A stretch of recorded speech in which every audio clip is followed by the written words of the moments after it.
There are kids out there that have been diagnosed with ADHD, and their real problem might be that they're not getting enough sleep.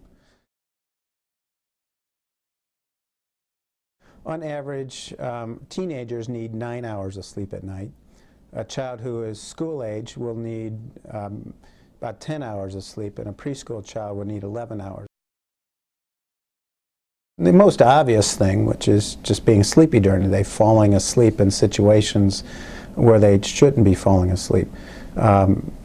School-age children should not be excessively sleepy, much as adolescents and adults do during the day. So you have to look for other signs of it, and those include, as this study suggested, impulsivity, hyperactivity, inability to sit and focus on something, always moving around, or irritability, extreme moodiness or fussiness.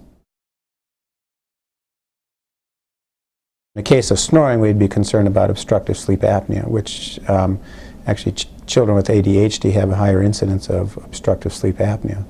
Also, there's a disorder called periodic leg movements, where children and adults, it can happen in both children and adults, frequently move their legs at night and can disrupt your sleep. In younger children, we can see sleep terrors as something that can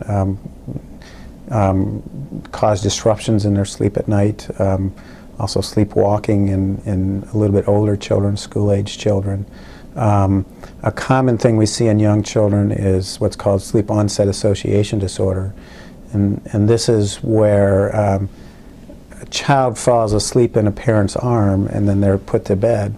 As soon as they're put to bed, they wake up, and when the parent tries to leave, the child starts crying.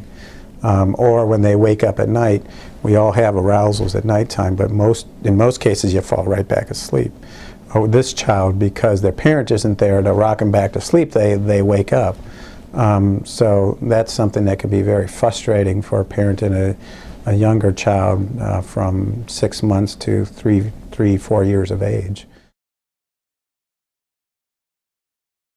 In teenagers, there's a disorder called delayed phase sleep disorder, and it's a natural phenomenon that teenagers want to fall asleep later than you do when you're a younger pre-adolescent or even an adult.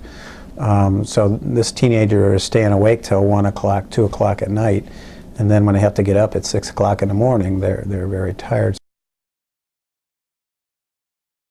If your child isn't getting that much sleep, then I would consider talking to your doctor about whether that might be the issue as opposed to whether ADHD is the issue. And you know, physicians always wonder if there's something else going on, but it's sometimes sleep is not discussed in much detail, so it might be